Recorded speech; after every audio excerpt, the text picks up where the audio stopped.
Hello, everyone. My name is Mateo Moreno, and I'm the host for the very first episode of Yacht Club. Our guest today is Evan Shaner, good friend and recent founder of his new architecture firm, Shaner and Company. Evan, thank you for joining us today. Thanks for having me, Matt. Well, first of all, congratulations on Shaner and Company. Thanks. How was what made you decide to launch your own firm? Purely financial. No, I've always wanted to start an architecture firm. It sounds fun, and the freedom to design at will, wear all the different hats, stimulating. I think it's a good time. I mean, you've always had an issue with the idea of age and authority, though. Yeah, dude, I hate it. Probably stems from my father. Doesn't all of our problems stem from our father's relationship with our fathers? Yeah. I recently checked out some of your work from SciArc. Super impressive, by the way. You did.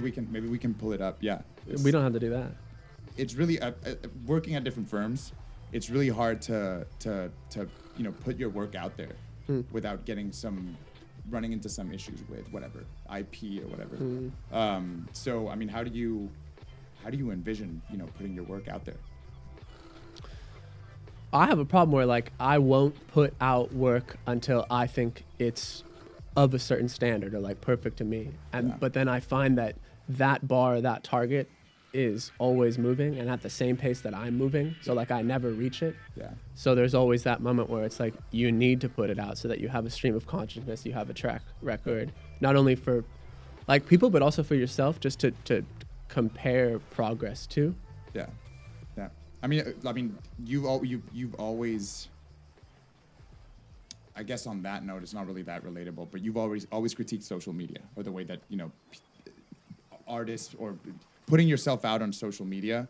There's a very fine line between doing it well. Do you think that you'll dive into, putting your stuff on some sort of public portfolio that we can call Instagram today or TikTok? Yeah.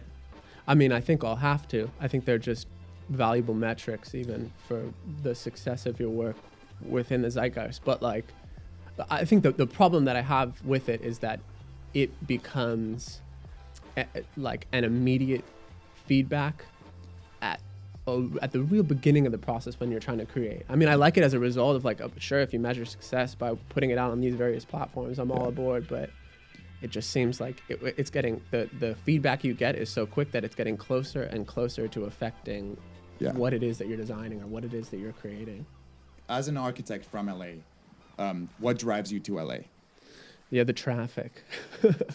Well, I mean, you have to stare at buildings for a while. I feel like LA has literally it has everything. It has, in my opinion, the ugliest buildings in the world. Yeah, without a doubt. And that's this kind of metropolis of drywall that we live in. Sure. But also icons like the Disney Concert Hall, the Broad, and so on. But I only say that because I mean LA is in this rare camp of cities that are cultural indices for the zeitgeist. LA, New York, Paris, Tokyo, London, cities like that where you are free to create and there's the potential to be transnational and transcultural. That's a privilege that perhaps designers in other cities might not have. I think in LA, also there's an inherent tethering to Hollywood, which in one way or another allows for this kind of fictitious fantasy starting point for a design. There's a richness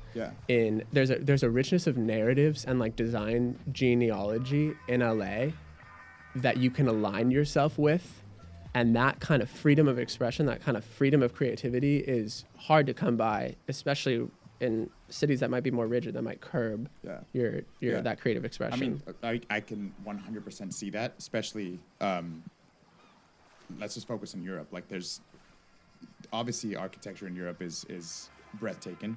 I'm talking about the more the talk about the narrative, the richness of the history for sure. Exactly. But there's almost a kind of like a template that you need to follow, and especially if you want to build within those cities. Yeah. In LA, I feel like you have like this open canvas or blank canvas, exactly. rather. And you can really do anything from, obviously there's just all these open spaces where you can do anything. You don't have to follow any sort of structure. I heard a funny thing about LA, that sincerity and authenticity are really important in Los Angeles. If you can learn how to fake those, you'll do very well for yourself. Yeah, I mean, but I kind of like that though. But I mean, jokes aside, like if I think that freedom to design, especially in a city like Los Angeles, run Turks and Caicos, remember? Yeah. Well, I'm talking about LA. That type you keep of pointing down like freedom. Sorry. Oh, that's right. Yeah, over there. That type of freedom in Los Angeles helps to create an atmosphere in which you can be as close to authentic with design and creation and architecture and so on as possible. Yeah. No, I mean, super, like, I give LA so much shit for how poorly designed. I mean, it took me, an hour and a half to get, from, Malibu to Marina to Turks and Caicos to Marina del Rey. But it has probably the worst designs and some of the most captivating or Yeah. If you just look out over yonder, there's one of the most iconic views of the Pacific Ocean and so on. And then you look left and you see someone who's half naked and tattered clothing. Yeah, we're actually in the Pacific Ocean right now, right, Julio? That's right. Yeah. So since starting Shaner and Company, what has been the toughest task, I guess, up to now from an architecture, not from starting a business, obviously, doing all the the whatever, the legal work, all that stuff. From an architectural perspective, what's tough? What has been the toughest? It can be really anything from organizing, how you put yourself out there, how you put your work together, all that stuff. I would say that divorcing myself from the reason I want to do architecture and design, like the actual creativity part, the designing, the tangible stuff, divorcing myself from that and having to wear some of the hats that require you to be a little less creative and a little more structured, with regard to business development and client relations and stuff like that. Although that's fun, I mean, it's not exactly why, especially if you want to be an architect or a designer, you go into it. Yeah. And I think that those two things are separate. They inform one another, but you have to devote time to either. Yeah. Speaking of your art, or your creative side, can you ever turn your architecture brain off? Because I can be in a horrible building, dude, and I'm like, dude, we're in a horrible space, and I'm no architect, and I can be like, I'm about to have a panic attack, dude. I'm about to, I'm about to go. Frankly, that happens everywhere for you, though. I'm about to have an episode right now, dude. In this horrible yacht. Me too. I'm getting sick. I'm seasick. What if I just threw up? It would be great to stage that in some fashion, but are you ever able to turn that architecture brain off? Yeah, I mean, I would like to think that I can, or I create the illusion that I can. I mean, maybe it's like idling in the background, but no, I mean, we talk about it all the time. Like architecture, there are many facets of it. That the banality of that business side, that structured side, like the rigorous, regulated and codified part of it, I can dial that down for sure. It's easy, but I mean, I'm always having fun thinking about ideas and whatnot. And so if I find something interesting or something remarkable comes up, then that'll stimulate and prompt me to start creating in my head or design or thinking and so on. Actually, the thing that I enjoy the most is when non-architects or designers or creatives like you, frankly, or like some of my other, I'm just kidding, or like friends of ours that aren't in a creative space, recognize little moments where like, oh, this place looks cool or feels cool or so on. Like, to be honest, that's why I like doing it. Those little moments. Yeah. We have a mutual friend who we went to go pick up back in the days when you had to pick up marijuana from your friend's house. He bought weed from his dealer. Yeah. But long ago. And I remember we went to the place. We tested the supply in the house, and it was a super nice house, like overlooking the bluff, like overlooking the Pacific. And our mutual friend was sitting there, albeit stoned, and he like looked around and he was like, "This is nice. This is a nice place." And I was like, in that moment, I was like, "You're high as hell for sure. I'll drive." And second of all, that's great.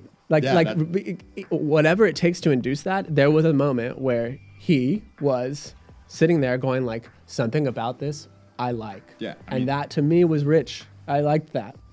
Speaking of brands, what are your top 3 brands right now? Top 4 brands that you like in the fashion world? Let's do top 3. Yeah. Just to keep it simple. I mean, I love asking this question right now, especially because there's it's a very crowded space. Yes. So the people that do it well. Yeah.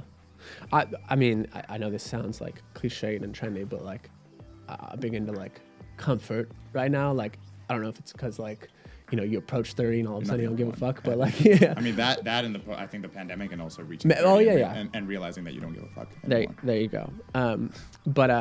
Like if Birkenstock were to make a long distance running shoe, I don't think I'd purchase, after that, I don't think I would purchase any other footwear.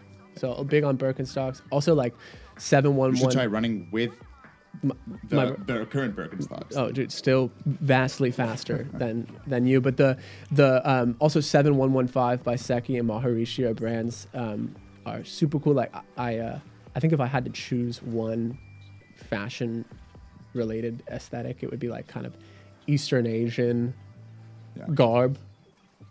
Very nice. Also throw in a little like military cleanliness and utility, and I'm on board.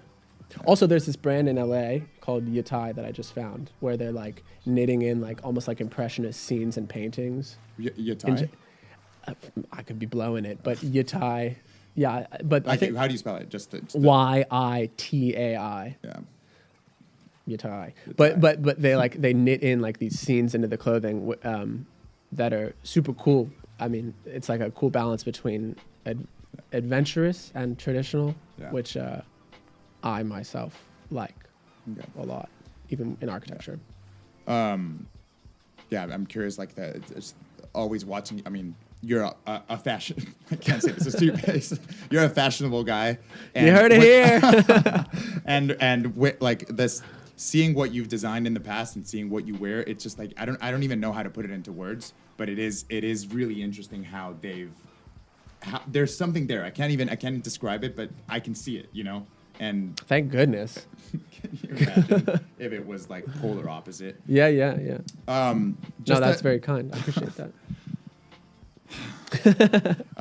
Just to finish up, I know you've told me before that you want to design or you want to build houses. What type of? I mean, again, that's not. I'm not pigeonholing you into building houses right now, but you have shown interest. So I just want to bring up Zillow right now, and just give me a quick 30-second critique of architectural critique. It can be even design critique of what you see. Just pick the first one. Which one? Or any of them actually. Holy shit! There's one for 72 million beneath it. Let's look at the 72 million. Terrible, awful. No. What are they? Does it have a in-unit washer dryer? Dude, yeah. Is it drywall? Yeah. Does it come with a mounted TV? Does it come with paper thin walls where you can hear your neighbors have sex? Listen to like terrible music. Dude, I mean, it's not. Nothing is worth $72 million. Someone must have lived here that made this so expensive. But like, I don't fucking know, dude. Okay, pick another. Okay.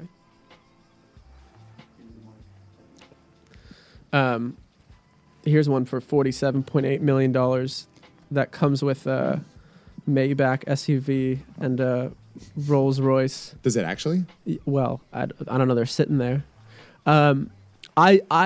I think that most of the most expensive. Dude, this one is incredible.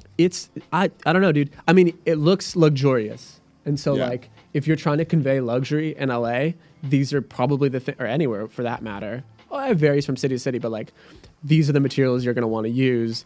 Like these are just like trigger materials in spaces and cars and stuff like that. I mean, to me, it's a lot less about stuff like this and more about putting on display where you are in a very simple way. This seems kind of gaudy, but rest assured, I would live here. Dude, I'm a sucker for views, dude. Yeah, Give yeah. me a good view but dude, give me a shack on this exact property with none of the house, and I would be down. Sometimes there are good ones. I mean, do that one. 32 million. This would be like saving a little bit. Yeah. Actually, I've seen this one before. I don't like it when it looks like these this one looks nice. But this one's fine. Yeah. I don't like it when it's like it looks almost like a castle, you know? It's not homey at all. Yes, there you go. Yeah, I agree. It has to be homey. I mean, a lot of these like super like almost sterile spaces where like every surface is shiny. There's very few. I mean, I'm all about like an open and a free plan, but like where there are very few things. What the fuck are you gonna do in that space right there? Were you gonna have a dance? Well, I guess you're having dance parties in this thing. But. I mean. What's crazy is when like these people have these big houses and it's just like, you know, a single guy living there, you know? Yeah. You're like, dude, one dude who's always on look Adderall. I mean, this is nice. Oh, look, there's a putting green. Yeah. It's like a little bit ostentatious, but I dig it. I mean, it's your archetypal like home. It feels homey. Yeah. That one. I'll give it. I hate doing that. I hate giving a $32 million home props, but I would live there. Honestly, yeah. I'd take it. Oh, I know this. This is architecture. This has a little bit of a modern. No, I mean the company is architecture. Yeah, it's modern. I don't know. Looks pretty standard to me. I'm down because it's funny. A long time ago for an internship, I went in to interview architecture. And they said no. I probably should. I mean, we'll do that, but it's good that we cut it out. Yeah. No, because the person. This is actually a true story. The person was like, I don't know if this matters. You can like bleep it as we're talking. But the person. The guy sat down. He had like an intern with him, like clearly trying to show like how this is done. Right, came off that way. Sits down and goes. So I'm gonna be honest. I haven't prepared at all, and I haven't looked at any of your shit. Said that to me, and so this was at the beginning of the interview after having waited for like 10 minutes in their glass room, like a fucking caged animal. Yeah. And he said that, came in and said that, and I like closed my portfolio and like I was like, oh well, my goodness, I don't want to waste. Speaking to the mic. Oh, I was like, oh my goodness, I don't want to waste any of your time at all, and I think it would be a waste for both of us. And I closed my portfolio and got up and walked out. Dude. And the intern like looked at him like, what have you done? And he looked at her like oh shit, that backfired. Dude, I left. But I have a bit of a bone to pick with. I think you definitely have to believe that. I think about like in the shower, I think of like interview situations that I've been in that I could have taken control of in the past, and I literally light up, dude. Yeah, I'm like in the you shower. Start talking out loud in the shower. I'm like you know like you know talking like that and just like squaring up in the shower. Yeah. Hands still smelling like conditioner. No, actually, like everything everywhere, dude. Yeah. All at once. Yeah. Great movie, by the way. Yeah. You're obviously, as I mentioned before, an Angelino.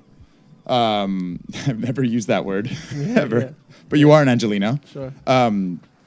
What are some movie sets that you admire,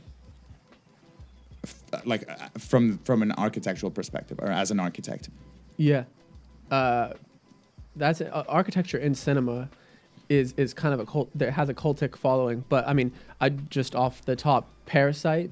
That's a good one. When the architecture, specifically in Parasite, like the house, like almost becomes a character, and you start to recognize different spaces and locations, and those things that start to happen in those spaces and those locations, I find that super interesting. So Parasite, Nocturnal Animals, Tom Ford did the house where all that peculiar behavior goes on is a famous house in the Hollywood Hills. That's beautiful. But then there's this phenomenon where like, in fact, one of the most lucrative facets of the business in architecture, there's a subset of architects who only do CGI architecture in like fantasy movies, like Elysium with like oh my god, they probably have a blast. Matt Damon. Dude. Yeah, they go wild, but there's no conventional parameters. Gravity.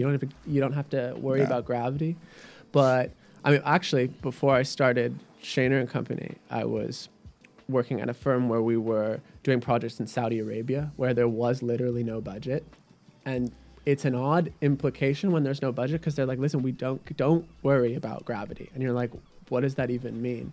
And it starts to become branding for them, and divorce itself from architecture itself. That's a strange departure. That's almost like there's too much freedom with the project. It's almost what do I give me something to play with? Yeah, it's so much freedom that now you've traversed into a completely different profession. Yeah. I mean, now you're just designing for the look and the feel rather than the look and the feel and the function. Yeah. And I think function changes it. The ego is always very much attached to the creative process. A lot of creatives talk about their ego, and a lot of people that critique art, always talk about the artist's ego.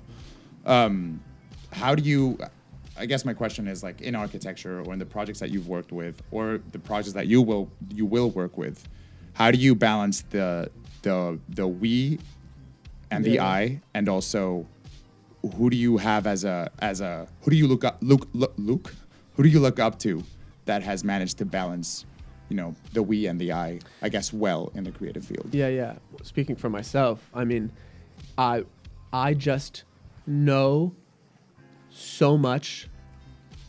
Hold on. that did not come out. What I was going to say was, I know how much I don't know. In fact, I know very, very little about how to do this and what I'm doing. I know that I can design, but it is so much larger than that. And so I would be absolutely useless without a team in place. I wouldn't be able to do it, frankly. So that immediately squashes any bit of ego that at least for me, it immediately squashes any bit of ego that I would have. In terms of who I look up to, there's an architect by the name of David Chipperfield, who always talks about feeling, even now at age 60, mid 60s, incredibly established, like one of the most successful architects, who still feels like he's an imposter. He's like, what am I doing here? What am I doing that I'm only making things that look the way they do because I feel like I absolutely can't do anything else. Yeah. So the fact that people like it, I mean, thank goodness. Yeah. So I think reminding yourself perhaps of like the imposter syndrome being a thing, helps keep the eye in check. I mean, my whole life has been imposter syndrome, dude. Yeah. No, but that's super. Even being in LA. Yeah, me being in LA. I mean, me starting a business has literally been. I mean, it's sitting in Spain. In Spain, in Spanish, they call it the syndrome of the street dog. Like I think it's like. Can you say it in Spanish? El síndrome del el síndrome del perro callejero. Incredible. It's about like a dog that's always has this, is always begging for money. It always knows that it shouldn't be there. Yeah, right. And it's honestly almost like a curse. It's like you're not a street dog. You can't be here. You're not an imposter. You're doing this. But at the same time, how do you remove yourself from being too cocky? Yeah. Well, it can be used as a tool, I think, to keep yourself in check. Yeah. You recently worked on a project in Saudi Arabia, where you were given little to no parameters. Actually, you were given no parameters. At what point is too much freedom too much freedom? Yeah, it's interesting. But I mean, parameters also function as tools with which you can design. I mean, if you're untethered, it's very difficult to settle on a direction and then make decisions that will start to inform design items down the road. Having a brief and an approximate heading makes life a lot easier for a designer. But the second those parameters, of course, start to constrict, they become limiting. They serve as impediments. But the budget is a huge one, by the way, as much as people do. I mean, in Saudi Arabia, there was literally no budget. So they were like, use anything you want, do anything you want, forget about gravity. But those implications really do help a budget. I mean, it starts to tailor the aesthetic, the material, the space, the form. The fact that it's in the real world. The fact that it's in the real world, the fact that there is actually gravity with people going to go inside of it. Speaking of Saudi Arabia, is that why the architecture there is just so wild? I feel like they're reaching the clouds, dude. With this, I feel like the skyline is reaching the stratosphere, dude. I think the architecture there is so wild because they're searching for an identity. I mean, that city has to very quickly, in less than 30 years, develop an identity on a world presence. In their mind, a world presence. Yeah.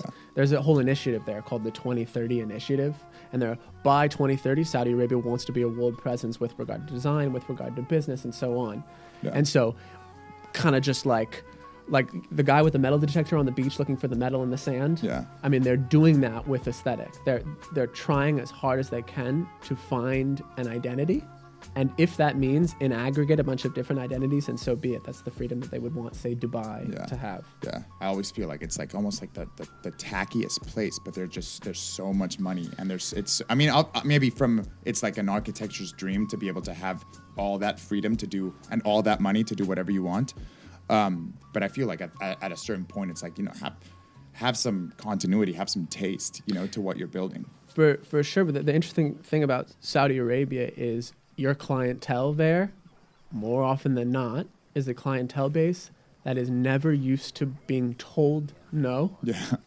And so, paradoxically, having no parameters with regard to design, budget, and so on is still hindered by an immense heavy-handed client. And so what you see really is not creative freedom of an architect, but creative freedom of an architect under the preference of a demanding client.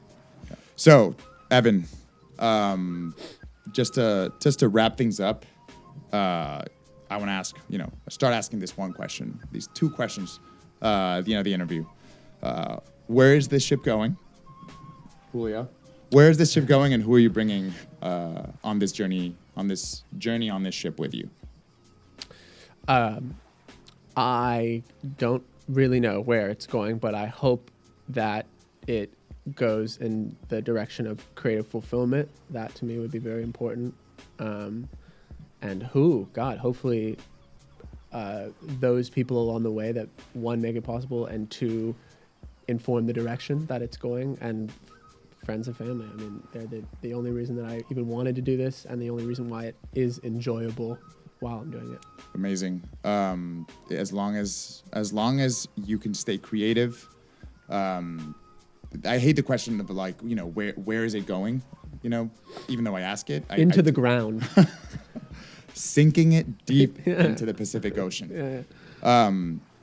Because at the end of the day, I think if you're being creative every day, you're happy, and if you're doing it alongside the people that you love, whether they're involved or not, that's making it. So, good luck to you. Good luck to Shaner and Company. Thank you. And hopefully, we can look back on this day in a year and laugh and see how far we fucking come. Yeah. Thanks for having me. And I appreciate it. And see you soon, dude. Yeah. Julio.